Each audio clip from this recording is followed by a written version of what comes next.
ইরানের পাল্টা আঘাত ও মধ্যপ্রাচ্যে উত্তেজনা, ক্ষতিগ্রস্ত ঘাঁটি পুনর্গঠনে তৎপর ট্রাম্প প্রশাসন।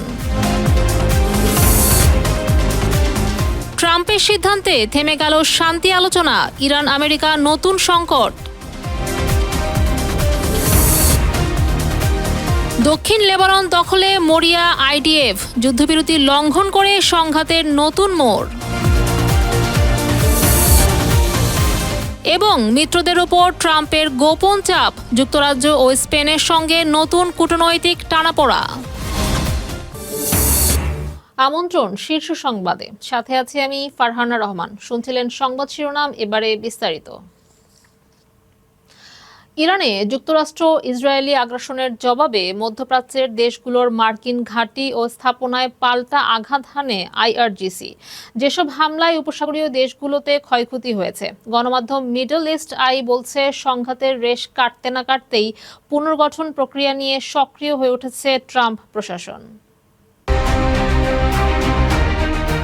ইরানে যুক্তরাষ্ট্র ইসরায়েলি আগ্রাসনের জবাবে মধ্যপ্রাচ্যের দেশগুলোর মার্কিন ঘাঁটি ও স্থাপনায় পাল্টা আঘাত হানে আইআরজিসি। সেসব হামলায় উপসাগরীয় দেশগুলোতে ক্ষয়ক্ষতি হয়েছে। গণমাধ্যম মিডল ইস্ট আই বলছে সংঘাতের রেশ কাটতে না কাটতেই পুনর্গঠন প্রক্রিয়া নিয়ে সক্রিয় হয়ে উঠেছে ট্রাম্প প্রশাসন।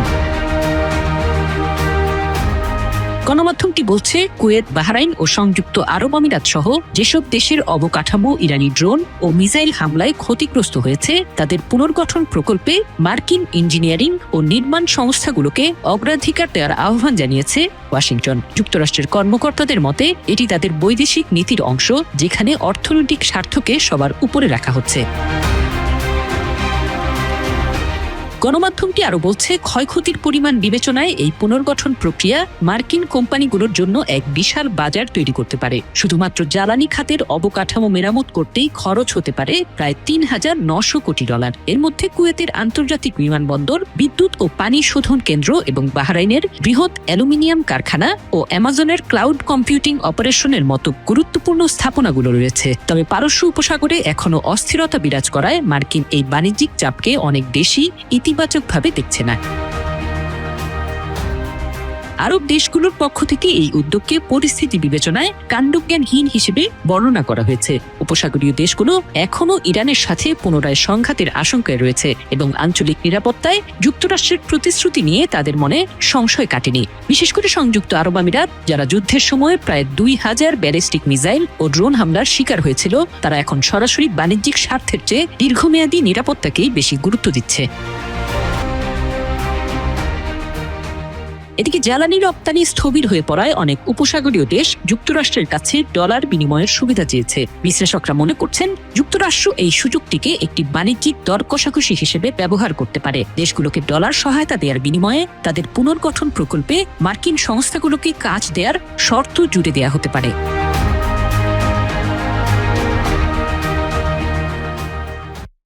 বর্তমান পরিস্থিতির সব নিয়ন্ত্রণ এখন আমেরিকার হাতে, এমন দাবি করে আমেরিকার প্রতিনিধিদের পাকিস্তান সফর বাতিল করেছেন প্রেসিডেন্ট ডোনাল্ড ট্রাম্প। ফক্স নিউজকে তিনি বলেন, আমেরিকার প্রতিনিধিরা যাত্রার জন্য প্রস্তুত থাকলেও শেষ মুহূর্তে তিনি তাদের আটকে দিয়েছেন। 18 ঘন্টার দীর্ঘ পথ পাড়ি দিয়ে ইসলামাবাদ গিয়ে অনর্থক আলোচনার কোনো প্রয়োজন নেই বলেও জানান তিনি। বর্তমান পরিস্থিতির সব নিয়ন্ত্রণ এখন আমেরিকার হাতে, এমন দাবি করে আমেরিকার প্রতিনিধিদের পাকিস্তান সফর বাতিল করেছেন প্রেসিডেন্ট ডোনাল্ড ট্রাম্প। ফক্স নিউজকে তিনি বলেন, আমেরিকার প্রতিনিধিরা যাত্রার জন্য প্রস্তুত থাকলেও শেষ মুহূর্তে তিনি তাদের আটকে দিয়েছেন। 18 ঘন্টার দীর্ঘ পথ পাড়ি দিয়ে ইসলামাবাদ গিয়ে অনর্থক আলোচনার কোনো প্রয়োজন নেই বলেও জানান তিনি। ইরানের নেতৃত্বের মধ্যে চরম বিশৃঙ্খলা আর কোন্দল চলছে দাবি করে ট্রাম্প বলেন, তেহরানের নিয়ন্ত্রণ আসলে কার হাতে তা তারা নিজেরাই জানে না।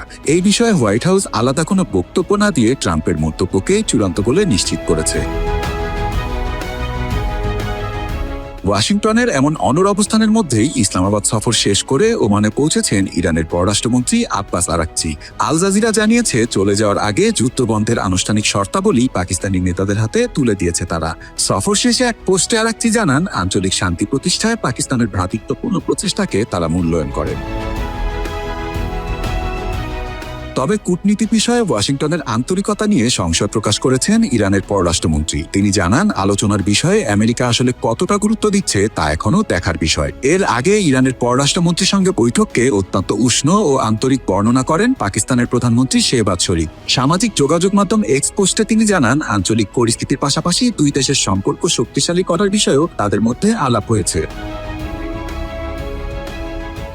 এদিকে নতুন করে হামলার আশঙ্কায় কঠোর হুঁশিয়ারি দিয়েছেন ইরানি এমপি মাহমুদ নাবাবিয়ান। তিনি জানান, আমেরিকা আবারও ভুল করলে অঞ্চলের তেল উৎপাদন বন্ধ সহ সব অবকাঠামো ধ্বংস করে দেওয়া হবে। বিপরীতে আমেরিকার যুদ্ধমন্ত্রী পিট হেক্সেট জানিয়েছেন, ইরানের অবকাঠামোগুলোতে হামলার জন্য তারা সব প্রস্তুতি নিয়ে রেখেছেন। ইরান এবং আমেরিকার সংঘাত থামলেও লেবাননে একের পর এক হামলা অব্যাহত রেখেছে নেতানিয়াহু সেনারা। যুদ্ধবিরতি ভেঙে 12 সেকেন্ড পাল্টাপাল্টি হামলার দাবি করেছে হিজবুল্লাহ এবং আইডিএফ।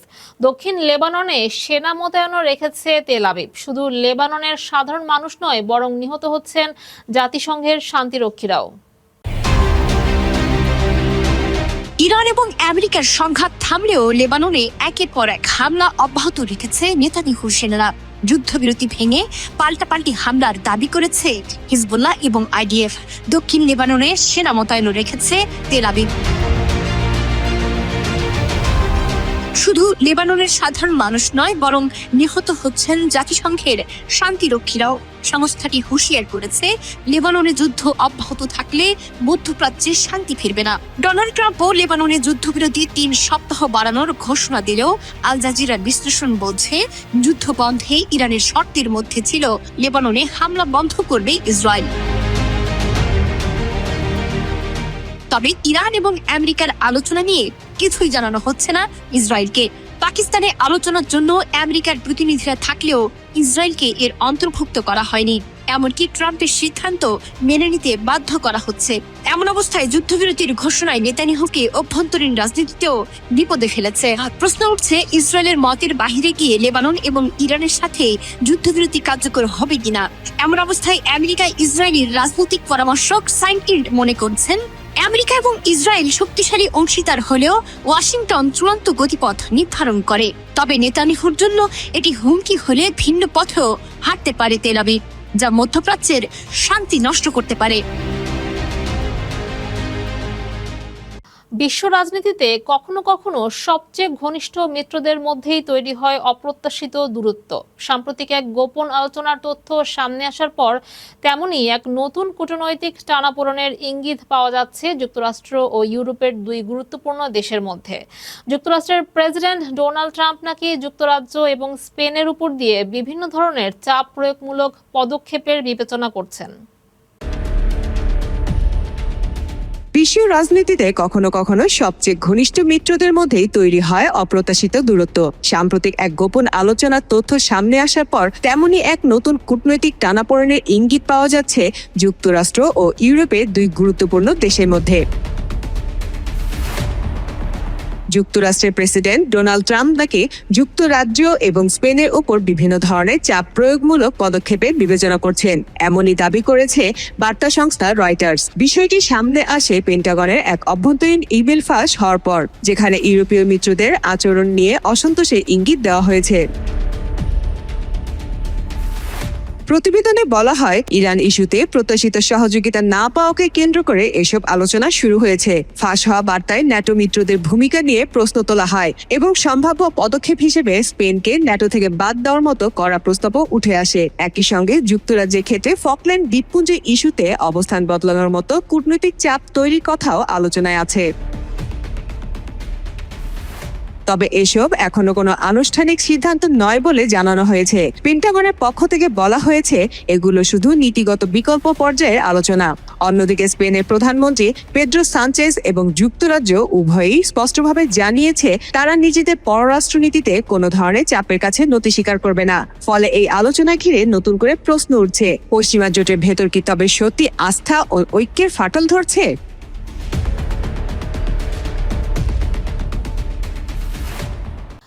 সাভারে ধসে পড়া রানা প্লাজার ট্র্যাজেডির ১৩ বছর পূর্তি ও ১৪ বছরে পদার্পণ উপলক্ষে ধসে পড়া রানা প্লাজার সামনে প্রতিবাদ সভা ও বিক্ষোভ মিছিল অনুষ্ঠিত হয়েছে।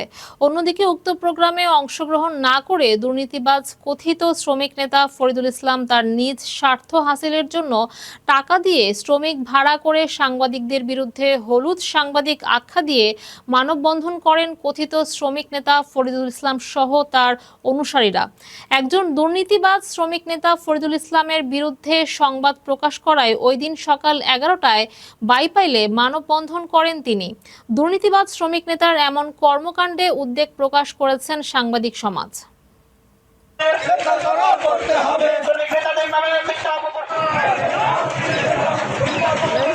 বেশ কিছুদিন যাবৎ কিছু হলুদ সাংবাদিক শ্রমিক সংগঠন এবং প্রশাসন নিয়ে বিভিন্নভাবে এই শিল্প প্রতিষ্ঠানকে অশান্ত করার জন্য মিথ্যা অপপ্রচার চালিয়ে যাচ্ছে। শ্রমিকদের মাঝে এই শ্রমিক নেতাদের বিভ্রান্তিকর তথ্য মিথ্যা অপপ্রচার চালিয়ে শ্রমিকদের থেকে বিচ্ছিন্ন করার একটা অপচেষ্টা চালাচ্ছে এই সাংবাদিকরা। সকাল সংবাদ টেলিভিশনে ধারাবাহিক নিউজ প্রচারের পর নড়েচড়ে বসলেন খোকসা পৌর প্রশাসক ও সহকারী কমিশনার ভূমি তাসনিম জাহান। এবার সামনে আসলো খোকসা পৌরসভার ময়লা ফেলার জন্য ক্রয়কৃত জায়গা। পৌর প্রশাসকের দাবি তিনি জানতেন না। এই জমির বিষয়ে বিস্তারিত জানাচ্ছেন এনএইচ সোহান। সকাল সংবাদ টেলিভিশনে সংবাদ প্রচারের পর নড়েচড়ে বসেছে খোকসা পৌর প্রশাসক ও সহকারী কমিশনার ভূমি তাসমিন জাহান।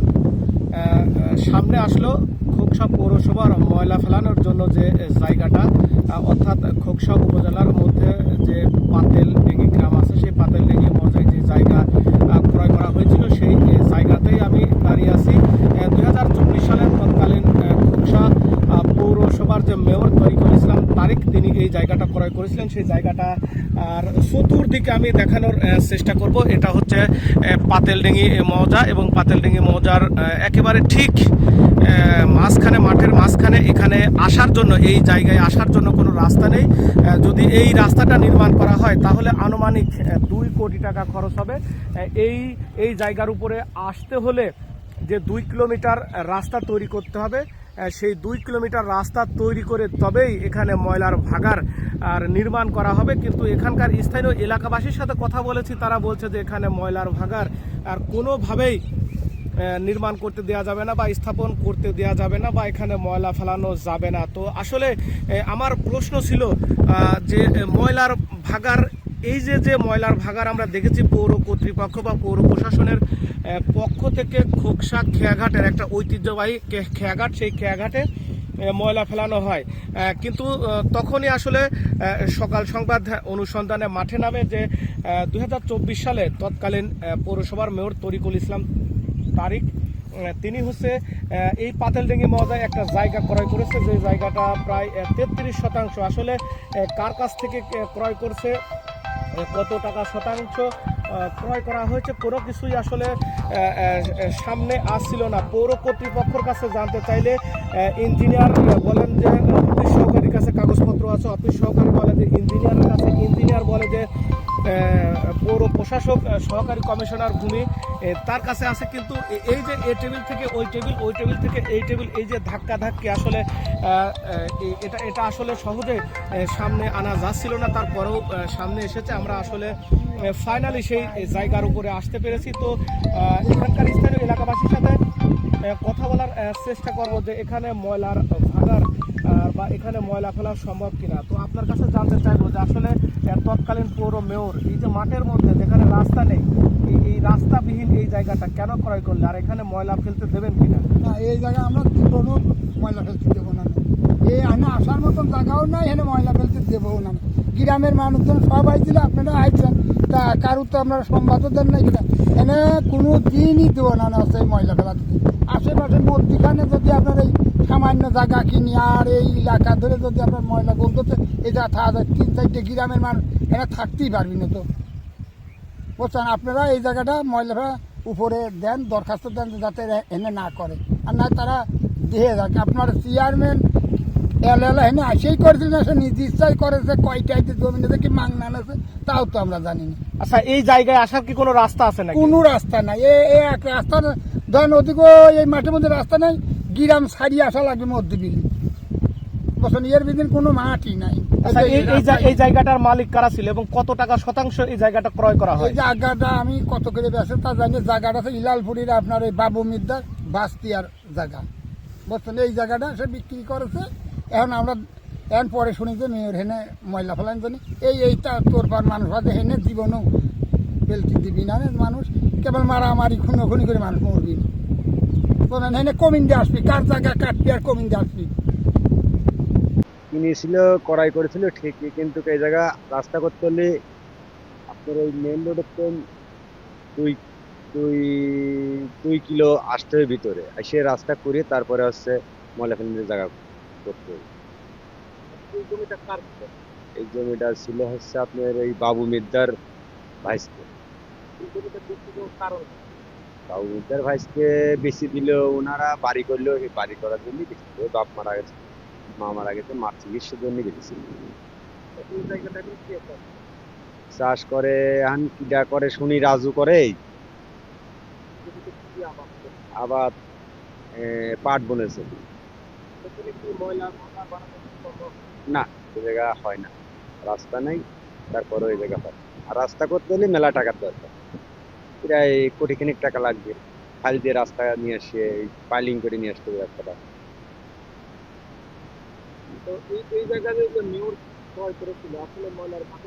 মেয়র ওই সময় আমি যতদূর জানি মেয়রের টাকা বললে ওই ক্রয় করার টাকা ফেরত দিচ্ছিল, এই জন্য মেয়র এই জায়গাটা কিনে রাখছে, যদি ভবিষ্যতে করা যায় এই জন্য।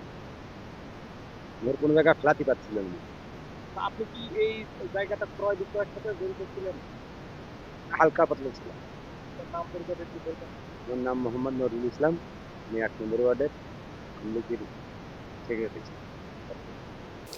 আচ্ছা, আমাদের পৌরসভার জন্য যে জায়গাটি কেনা হয়েছে সেই জায়গাটি একটু ল্যাকিংস আছে, সেটি হচ্ছে রাস্তার একটা সমস্যা আছে, যে ওখানে ময়লা পরিবহন করার জন্য পর্যাপ্ত রাস্তা নেই। তো এখন সেই রাস্তা করে এরপরে আমাদের ময়লার ভাগাড় করার জন্য এটা উপযুক্ত করতে হবে। আর 2024 সালে তৎকালীন পৌর মেয়র তারিকুল ইসলাম তারিক আসলে তিনি এই ময়লা ফেলানোর জন্য যে জায়গাটা ক্রয় করেছিল সেই জায়গাটা দেখালাম। আর সেই সাথে আমি আরেকটু যোগ করার চেষ্টা করি যে আসলে আমরা দেখেছি যে এই যে খোকসার ঐতিহ্যবাহী খেয়াঘাট, সেই খেয়াঘাটের একেবারে ঠিক সংলগ্ন গড়াই নদীতে পৌরসভার যাবতীয় ময়লা সেখানে ফেলা হয় এবং সেখানে প্রচুর পরিমাণে ওই ময়লা থেকে দুর্গন্ধ ছড়ায়, যে দুর্গন্ধের কারণে ওই খেয়াঘাটে লোকজন পারাপার হতে সমস্যা হয়। সকাল সংবাদ টেলিভিশনে আসলে এই নিয়ে বারবার নিউজ প্রচার হয় এবং নিউজ প্রচারের পরে খোকসা পৌরসভার প্রশাসক এবং সহকারী কমিশনার ভূমি তাসমিন জাহান তিনি আসলে এই যে পৌরসভার যে জায়গা ক্রয় করা হয়েছে এটা তিনি আগে জানতেন না। তিনি যখন পৌরসভার দায়িত্ব নেন তিনি তখন আসলে জানতেন না যে পৌরসভার ময়লা ফেলানোর জন্য পৌরসভার যে নিজস্ব জায়গা আছে সেটা তিনি জানতেন না। এই সকাল সংবাদ টেলিভিশনে নিউজ প্রচারের পরে আসলে এই বিষয়টা সামনে আসে। তার সাথে আমি কথা বলেছি এবং তিনি বলেছেন যে তিনি আসলে পৌরসভার যে সকল স্টাফ আছেন তাদের সাথে কথা বলে কাগজপত্র যাচাই বাছাই করে তিনি সশরীরে এখানে পরিদর্শনে আসবেন এবং পরিদর্শনে এসে দেখবেন যে আসলে কিভাবে কার কাছ থেকে কত টাকা দিয়ে এই জায়গাটা ক্রয় করা হয়েছিল এবং এখানে ময়লা ফেলা যাবে কিনা। তো আমি আরেকটি তথ্য তুলে ধরি যে এখানে আসে 2 কিলোমিটার রাস্তা নির্মাণ করতে হবে, আর সেই 2 কিলোমিটার রাস্তা নির্মাণ করতে গেলে প্রায় 2 কোটি টাকা খরচ হবে। আসলে পৌর কর্তৃপক্ষ যেখানে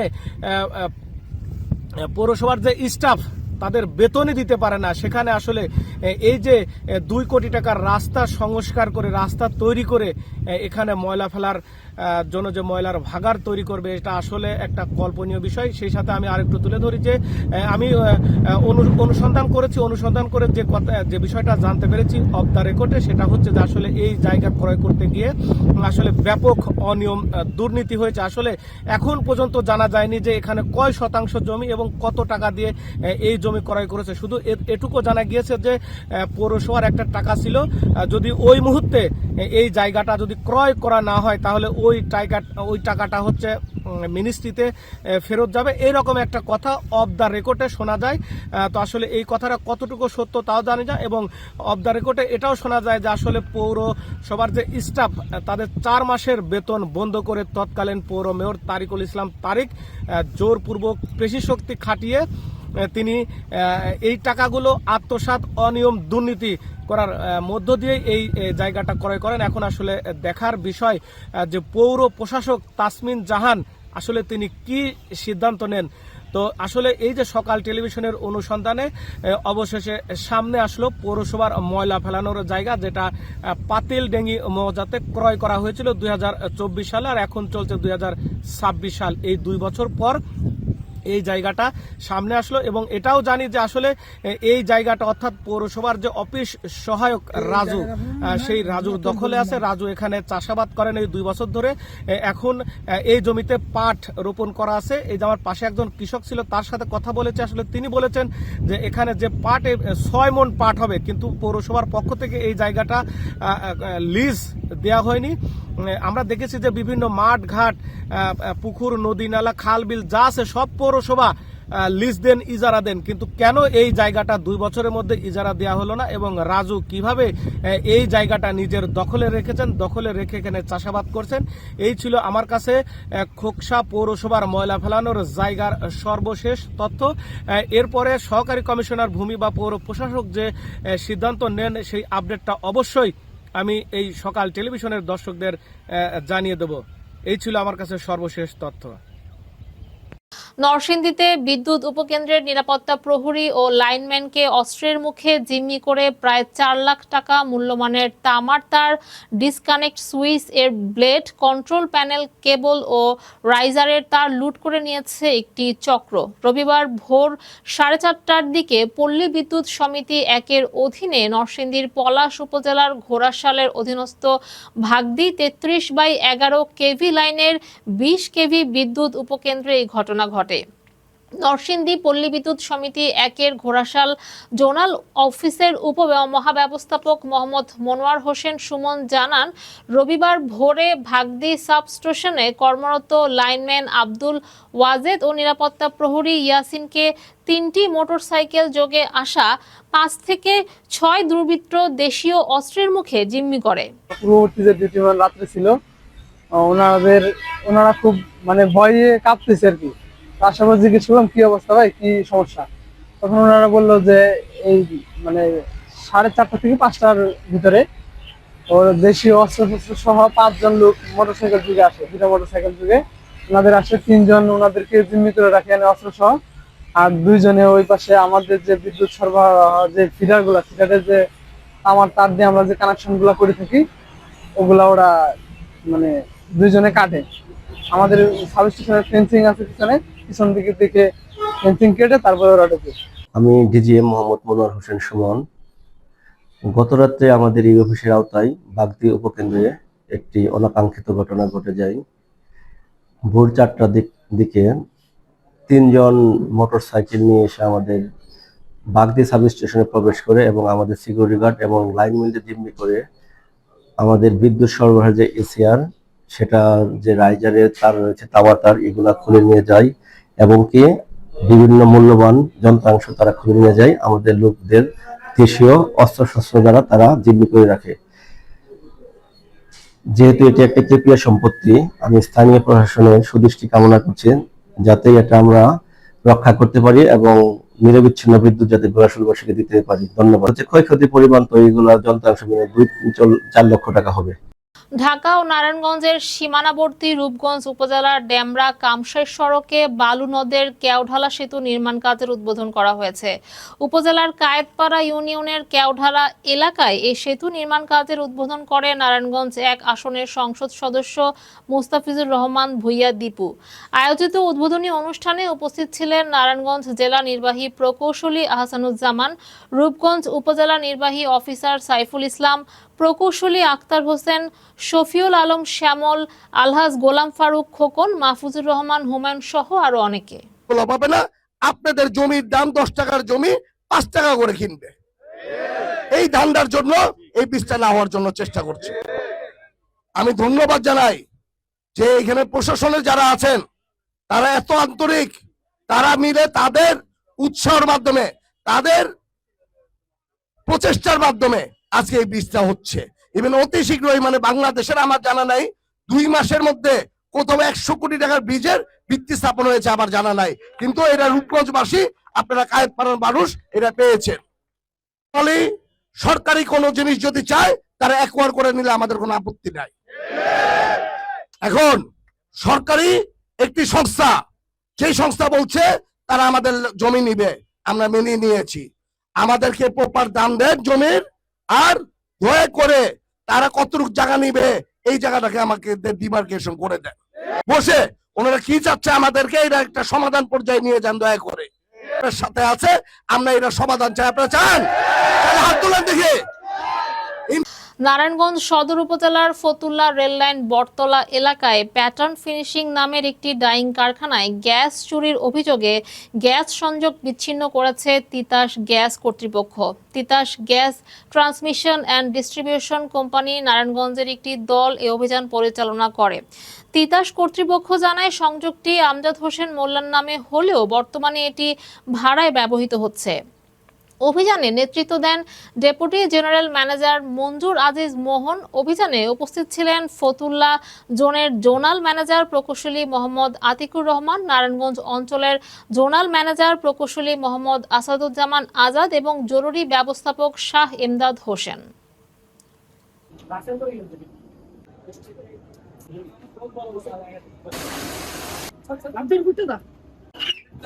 রাত্রের ভিতরে কাজ করছে, ভোরে কাজ করছে।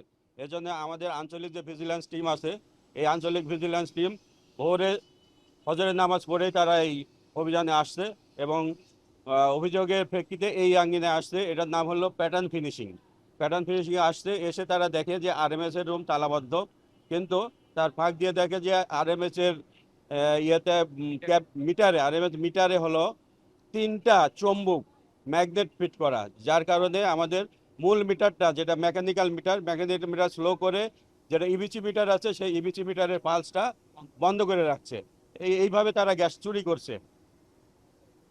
ঘন্টায় 12,000 ঘনফুট, ঘন্টায় 12,000 ঘনফুট। এ ব্যাপারে আমরা তো মিটার এখন খুলে নিয়ে গেলাম এবং আমাদের যে নীতিমালা আছে সেই নীতিমালার আলোকে আমরা বিল জরিমানা করব। সংবাদ শেষ করব, যাওয়ার আগে জানিয়ে দিচ্ছি শিরোনামগুলো আরো একবার। ইরানের পাল্টা আঘাত ও মধ্যপ্রাচ্যে উত্তেজনা, ক্ষতিগ্রস্ত ঘাঁটি পুনর্গঠনে তৎপর ট্রাম্প প্রশাসন।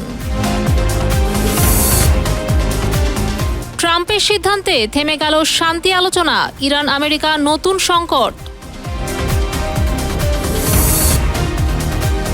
দক্ষিণ লেবানন দখলে মরিয়া IDF, যুদ্ধবিরতি লঙ্ঘন করে সংঘাতের নতুন মোড়। এবং মিত্রদের ওপর ট্রাম্পের গোপন চাপ, যুক্তরাজ্য ও স্পেনের সঙ্গে নতুন কূটনৈতিক টানাপোড়া।